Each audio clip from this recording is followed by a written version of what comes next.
சொல்கிறாங்க. அது அடுத்த கண்டிஷன் என்ன? நம்பிக்கை கொண்டு இவருக்கு ஆதரவு கண்ணியம் அளித்து பாதுகாப்பும் அளித்து உதவியும் புரிகின்றார்கள். அப்போது நபி ஸல்லல்லாஹு அலைஹி வஸல்லம் அவர்களுக்கு உதவி செய்யணும். சரியா? இது அல்லாஹ் யார்கிட்ட பேசுகிறான்? மூசா அலைஹிஸ்ஸலாம்கிட்ட பேசுகிறான். இந்த ஆயத்தை யார்கிட்ட பேசுகிறான் தெரியுமில்ல?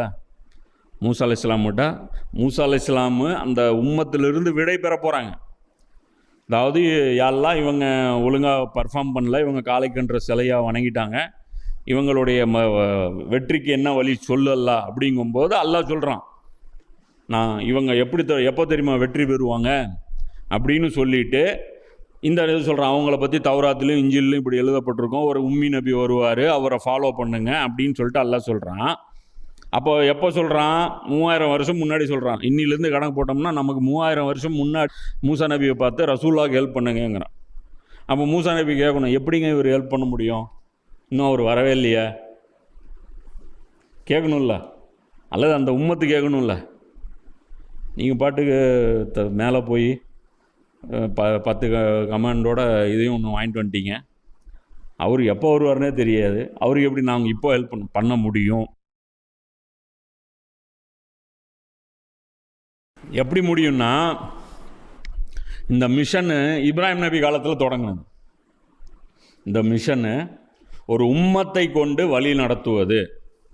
என் சமூகம் உமக்கு முன்பாக செல்லும்.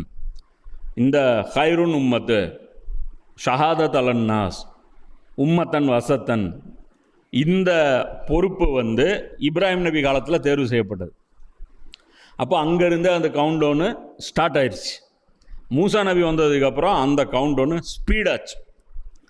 அப்போது இப்ராஹிம் நபி காலத்திலிருந்து இஸ்லாத்துக்கு யாரெல்லாம் வேலை செய்கிறாங்களோ அவங்க எல்லாருமே ரசூலுல்லாவுக்கு தான் உதவி செஞ்சிட்ருக்குறாங்க. ஏன்னா அந்த மிஷனுடைய தொடக்கம் இப்ராஹிம் நபி, அந்த மிஷனுடைய தக்மீல் முழுமைப்படுத்துதல் நபி ஸல்லல்லாஹு அலைஹி வஸல்லம். அப்போ இந்த 2 பிராக்கெட் வச்சுங்க, இந்த பக்கம் இப்ராஹிம், இந்த பக்கம் நபி ஸல்லல்லாஹு அலைஹி வஸல்லம். இந்த 2 பேருக்கு நடுவில் வர்றவங்க, வேறு ஒர்க் பண்ணுறவங்க எல்லாருமே இப்ராஹிம் நபிக்கும் ஹெல்ப் பண்ணுறாங்க, நபி ஸல்லல்லாஹு அலைஹி வஸல்லம் அவர்களுக்கும் ஹெல்ப் பண்ணுறாங்க. அப்போது மூசா நபி காலத்தில் வாழ்ந்த யூதர்கள் என்ன ஹெல்ப் பண்ண முடியும்? இப்படி ஒரு நபி வருவார்னு அடுத்த தலைமுறைக்கு சொல்லிக் கொடுக்கும். இதுதானே ஹெல்ப்பு. அடே ஒழுங்காக இருந்துக்கோ, நமக்கு இன்னும் நிறைய பொறுப்புகள் இருக்குது, கடைசியாக அந்த நபி ஒருத்தர் வருவார், அந்த நபிக்கு நீங்கள் உதவி செய்யணும், இப்போ இருக்கிற வாய்ப்புகள் நீங்கள் பயன்படுத்திகிட்டே இருங்க, அவர் வரும்போது அவரோட 100% மெர்ஜ் ஆயிருங்க.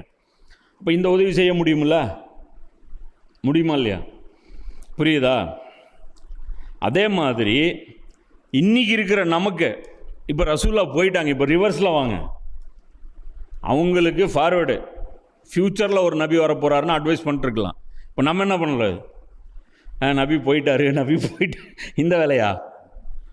இப்போ நமக்கு ரசூலுல்லாஹ் என்ன வேலை செஞ்சாங்களோ அந்த வேலை ஹஜ்ஜத்துல் விதாவில் ஷிஃப்ட் பண்ணிட்டு போயிட்டாங்க. என்ன, இங்கே நான் அரபு தீபகற்பத்தில் சேர்த்திட்டேன், அது முழு உலகத்துக்கும் நீங்கள் கொண்டு போய் சேர்க்கணும். பின்னாடி வரும் இந்த ஆயத்து, சுப்ஹானல்லாஹ் தான் சொல்கிறல. இதெல்லாம் எவ்வளோ பெரிய பாக்கியம்.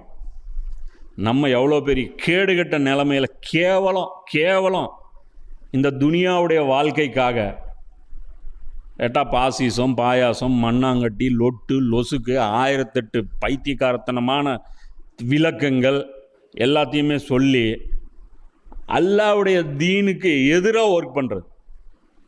அல்லாஹ்வுடைய தீனுக்காக ஒரு துரும்ப கூட கிள்ளி போடுறதில்ல. என்ன, மதரசாவுடைய அந்த கட்டமைப்பை போட்டு செதைச்சி வச்சுட்டாங்க. குரான் பாடத்திட்டமே கிடையாது எந்த மதரசாலுமே. கொடுமை. அதுதான் அல்லாமா இக்பால் சொல்லுவார், கலாத்தோ கோட்டு தியா ஏலே மதரசா கத்தன். இந்த மதரசாவை பிடிச்சி அதோடைய கழுத்தை போட்டு நெரிச்சிட்டு, ஒருத்தனை கழுத்தை பிடிச்சி நெரிச்சிட்டு லாயில் அல்லா சொல்லுன்னு சொல்ல முடியுமா? அதான் அவர் சொல்கிறாரு, கலாத்தோ கோட்டு தியா தூணே ஏலே மதரசாக்கா கஹாசே ஆயேகி சதா லா இலாஹ இல்லல்லாஹ். எங்கேருந்து அவன் கத்துவான் லா இலாஹ இல்லல்லாஹ்ட்டு? ஏன் குரானை பிடிங்கிட்ட அப்புறம் எங்கேருந்து அவன் தௌஹீதுக்கு பேசுவான்? அங்கே என்ன இருக்குது? தொழுகை எந்த தண்ணியில் சுத்தம் செய்வது, ஒழு செய்வதற்கு எந்தெந்த தண்ணீரை பயன்படுத்தலாம். ஒரு தொட்டி தண்ணி இருந்தால் எத்தனை நாளைக்கு அந்த தொட்டி தண்ணி, அந்த பழைய தண்ணியை நீங்கள் பயன்படுத்தலாம். அந்த தொட்டியுடைய சைஸ் எவ்வளோ இருக்கணும்? இதெல்லாம் தேவை. கெட்டுப்போன நாத்தம் அடித்த தண்ணியில் ஒழு செய்யக்கூடாது. ஆனால் தண்ணி எத்தனை நாளைக்கு கெட்டு போகாமல் இருக்கும், இதெல்லாம் தான் நம்முடைய இந்த அங்கே போனீங்கன்னா மதரசாவில் நீங்கள் அனுப்புகிறீங்கள, அதுக்கு ஃபண்டு அவ்வளோ குவிக்கிறீங்கள, மதரசா நீங்கள் கட்டிட்டீங்கன்னா இவ்வளோ, மதரசா நடத்தினா இவ்வளோன்ட்டு நீங்கள் கற்பனையில் மிதந்துட்டீங்களா, உங்களுக்கு என்ன கிடைக்க போகுது? ஒன்றும் கிடைக்கிறது இல்லை. இதெல்லாம் தான் அவங்க ஸ்டடி பண்ணிட்டுருக்காங்க. ஈமான்னா என்னன்னு தெரியாமல், குரான் என்ன சொல்லுதுன்னு தெரியாமல், ரசூலுல்லாவுடைய மிஷன் என்னன்னு தெரியாமல், குரான் இந்த மனித குலத்திற்கு வந்து கொடுத்துருக்கக்கூடிய மதிப்பு என்னங்கிறது தெரியாமல் இங்கே உட்காந்துட்டு இதை பண்ணிகிட்ருக்காங்க. அப்போது இன்றைக்கி நாம் என்ன செய்ய முடியும்?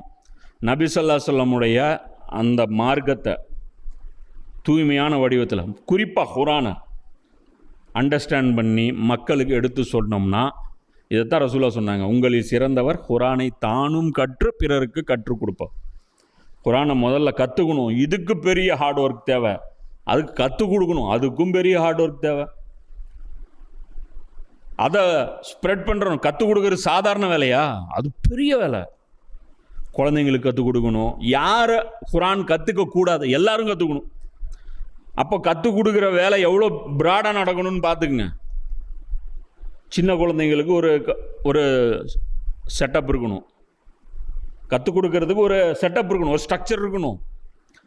பெண் குழந்தைகளுக்கு ஒரு ஸ்ட்ரக்சர் இருக்கணும், டீனேஜர்ஸ்க்கு ஒரு ஸ்ட்ரக்சர் இருக்கணும், ஃபேமிலி மேன்ஸ்க்கு ஒரு ஸ்ட்ரக்சர் இருக்கணும், வயசானவங்களுக்கு ஒரு ஸ்ட்ரக்சர் இருக்கணும். அதுலேயும் வந்து ஸ்கில்டு பர்சனு, நான் ஸ்கில்டு பர்சனு, இன்டலெக்சுவலு, நான் இன்டலெக்சுவலு, பல்வேறு multiple language option, part time, full time, இந்த மாதிரியான ஏகப்பட்ட சாய்ஸஸ் நீங்கள் ஏற்படுத்தி கொடுக்கணும். ஆனால் இங்கே குரானுக்கான ஒர்க்கு ஜீரோ. எல்லா அமைப்புகளும் சேர்ந்து குரானுக்கு எவ்வளோ சர்வ் பண்ணுது? 0.00%. அதிகபட்சம் என்ன நடக்குது? குரான் பிரிண்டிங் நடக்குது. குரானை வந்து புரிந்து கொள்வதற்கு முயற்சி பண்ணுவதே கிடையாது.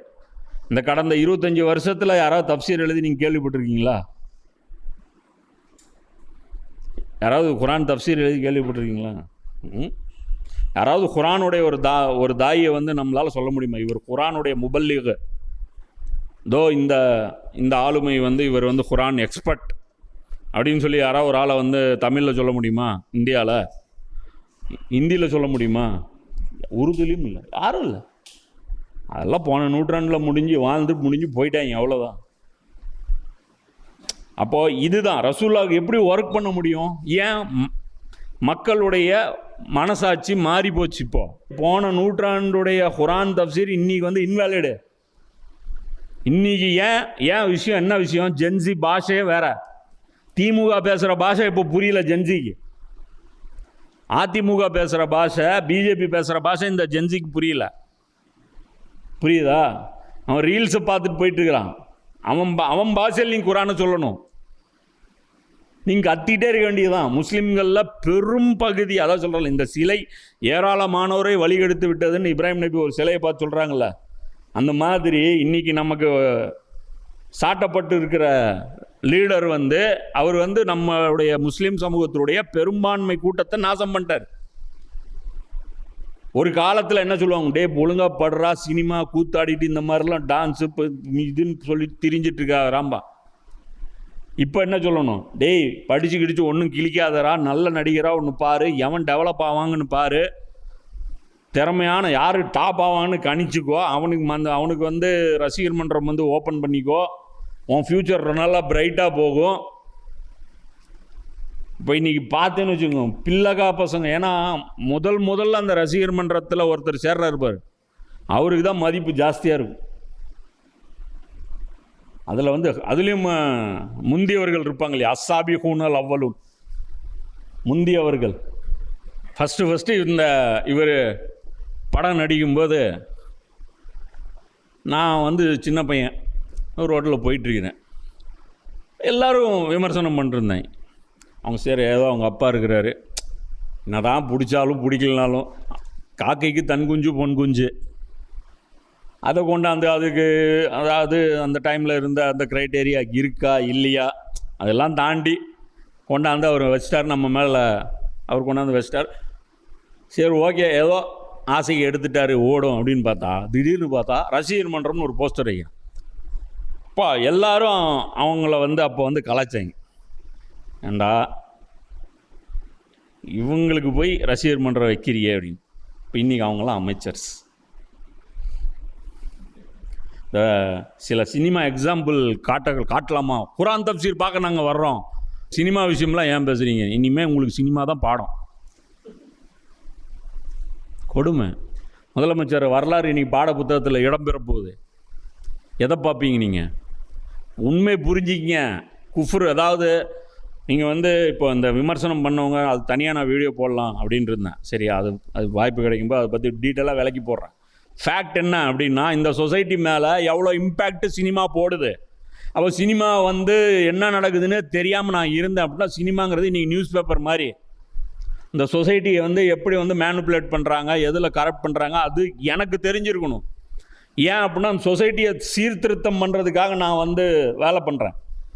சொசைட்டி எப்படி கரப்ட் ஆகுதுன்னு தெரியும். எங்கேருந்து என்ன தண்ணியில் விழுந்துருக்குன்னு தெரியாமல் சும்மா பக்கெட்டை எடுத்து மோந்து இப்போ தண்ணி மட்டும் எடுத்து வெளியே போட்டுருந்தேன்னா, சாக்கடையை சுத்தம் பண்ணால் சாக்கடைக்குள்ளேயும் இறங்கி தான் சுத்தம் பண்ணி ஆகணும். வேறு வழி கிடையாது. யாரோ ஒரு ஆள் இறங்கி தான் ஆகணும். உங்களுக்கு நாறுதுன்னா இப்போ எவ்வளோ பெரிய நாற்றம் உங்கள் மேலே சுமத்தப்பட்டிருக்கு. இப்போ புரியுதா? சாதாரண 2 வார்த்தை உங்களால் தாங்க முடியல. இப்போ எல்லா இதுலேயும் கொண்டாந்து ஒரு காலத்தில் நோட் புக்கில் ரஜினி படமோ அல்லது வேறு ஏதோ படம் எடுத்துகிட்டு போனீங்கன்னா, வாத்தியார்கிட்ட போயிட்டு ஹோம்ஒர்க் பண்ணிட்டு காட்டும்போது அதுலேருந்து படம் விழுந்துச்சுன்னா செம்ம சுழுக்குழு. நாங்கள்லாம் சின்ன பிள்ளையாக இருக்கும்போது சாஜன் படம், கல்நாயக்கு இதெல்லாம் வந்துச்சு. ஃபங்கு விட்டுட்டு சுற்றுவாங்க. எவனா ஒருத்தன் தான் அந்த இருக்கையிலே தேராத கேஸ் ஒன்று இருக்கும்ல ஸ்கூலில், இந்த லாஸ்ட்டு பெஞ்சுன்ட்டு, அதுங்கெல்லாம் அடங்காததுங்கெல்லாம் ஃபங்கு விட்டு வரும். அதை ஃபங்கு அப்படி பிடிச்சி அடிப்பார். பிடிச்சி என்னடா இது அப்படின்ட்டு. இன்றைக்கி அவங்கெல்லாம் மாண்புமிகு ஆயிட்டாங்க. அப்போ எதுக்காக சொல்கிறேன் அப்படின்னா, புரிஞ்சுங்க தயவு செஞ்சு. இது ஃபேக்ட்டு. இது சினிமாலே அசிங்கமாக தான் காட்டுறாங்க. சூதுகவும் படத்தில் ஒருத்தன் நயன்தாராவுக்கு செலவைப்பான். அதனால் அவங்க வீட்லேயே அடித்து துரத்திருப்பாங்க. அது அசிங்கம்னு அதை கலாய்ச்சி தான் படமே எடுத்திருப்பாங்க. நயன்தாராவுக்கு செலவச்சிங்க, வெக்கமல்ல உனக்கு அப்படிங்கிற மாதிரி வச்சாங்க. இப்போ இன்றைக்கி நயன்தாரா கட்சி தொடங்குவதற்கு வாய்ப்புகள் உள்ளது. புரியுதா? மேல் சூப்பர் ஸ்டாரு கட்சி தொடங்கிட்டாரு, லேடி சூப்பர் ஸ்டார் தொடங்கலாம் இல்லையா? வாய்ப்பு இருக்கா இல்லையா? இன்றைக்கெல்லாம் அகராரத்தில் தாவூதியாவுக்கு வெளியே போஸ்டர் வச்சுருக்காங்க. எல்லாம் முஸ்லீம் பெண்கள் தான். முஸ்லீம் பெண்கள் போட ஃபோட்டோத்தை நீ போடலாமா அப்படின்னு. அந்த பெண்கள் அதை அசிங்கமாக நினைக்கல. அங்கே இருக்கக்கூடிய ஜமாத்து மொஹல்லா அதை அசிங்கமாக நினைக்கல. வெளியே இருக்கிற அந்த மதரசா அதை அசிங்கமாக நினைக்கல. நினச்சிருந்தா அது தடுத்துருக்கலாம். அந்த போஸ்டரை தூக்கி போட சொல்லியிருக்கணும். இதனால் முஸ்லீம் பெண்களுடைய மானம் வெப்படைய போகுது. அந்த பொண்ணு யாருமே புர்காவை போடல. எல்லாம் அப்படியே உட்காந்து சிரிச்சிட்டு இருக்குது ஃபோட்டோவுக்கு. என்ன அது போஸ்டர் போடப்பட்டிருக்குது. இதுதான் சொசைட்டியோடைய கோர முகம். இதை நீங்கள் பார்த்தே தான் ஆகணும். இந்த குரான் தப்சீர் இதில் எப்படி சினிமா கொண்டு வந்து தான் ஆகணும். எக்ஸாம்பிள் அப்போ தான் புரியும். நீங்கள் வேணால் பிறந்து முட்டைக்குள்ளேயே இருந்திருக்கலாம். ஒரு பர்ஃபெக்டான ஒரு திரைக்கு உள்ளேயே வாழ்ந்து, அங்கேருந்து அப்படியே நீங்கள் காருக்குள்ளே போய் மதரசாவில் படிச்சுட்டு மறுபடியும் அப்படியே வீட்டுக்குள்ளே அடுத்த கணவர் வீட்டுக்கு போய் அந்நியான பார்க்காமலே நீங்கள் இருந்திருக்கலாம். அது ஒரு சுத்தமான வாழ்க்கை தான். அது நான் இல்லைன்னு சொல்ல மாட்டேன். ஆனால் சொசைட்டியை இப்படிலாம் சரி பண்ண முடியாது. இந்த மாதிரி நீங்கள் உங்கள் மாதிரி நாம் திரைக்கு அப்புறம் உள்ளே நான் உட்காந்துட்டு இருக்க முடியாது. புரியுதா? நான் இந்த உலகத்துடைய மூஞ்சியை கோர முகத்தை நான் பார்த்து தான் ஆகணும். என் குழந்தை மேலே எஃபெக்ட் ஆகுது, என்னுடைய சமூகங்கள் மேலே, என்னுடைய சொசைட்டி மேலே இது எஃபெக்ட் ஆகுது. ரோட்டில் என்னால் நடந்து போக முடியல. 1008 போஸ்டர் என் கண்ணில் திணிக்கிறான். நியூஸை பார்க்கணுன்னு பார்த்தா அதில் 1008 ஆபாசங்கள் வருது. என்ன ஒரு காலத்தில் உலமாக்கள் என்ன சொன்னாங்க, நியூஸ் கேட்கக்கூடாதுன்னாங்க. ஏன்? பெண்ணு வாசிக்கிறாங்க, ட்ரெஸ்ஸு அவங்க ஹிஜாபோடு இருக்கிறது இல்லை, அலங்காரம் பண்ணிவிட்டு பெண்ணு வாசிக்கிறாங்க, நியூஸே கேட்கக்கூடாதுன்னாங்க. இப்போல்லாம் அது அப்கிரேட் ஆகிட்டாங்க. இப்போ நீங்கள் நியூஸு கேட்காம, நீங்கள் பார்க்காம, ஒன்றும் தெரியாமல், இப்படி ஒரு தீன் உங்களுக்கு சொல்லப்படவே இல்லை. இப்படி ஒரு தீனில் ஒருத்தர் இருந்தார் அப்படின்னு ஒரு வீட்லேயே ஒருத்தர் சாமியார் மாதிரி வணங்கிட்டு இருக்கிறார் ஒருத்தர். அவள் ஜிப்ரீல் அலைஹிஸ்ஸலாமை அனுப்புகிறாங்க அல்லாஹ், நீங்கள் போய் அந்த ஊரை அழிச்சிருங்கன்னு. அப்போ சொல்கிறார், இவ்வளோ பெரிய ஒரு இபாதத், ஒரு ஆபிது, ஒரு வணக்கசாலி ஒருத்தர் இருக்கிறார், அவர் என்ன பண்ணுறது அப்படின்னு. முதல்ல அவரை அழிச்சிட்டு மற்றவங்க ஊர் அழி.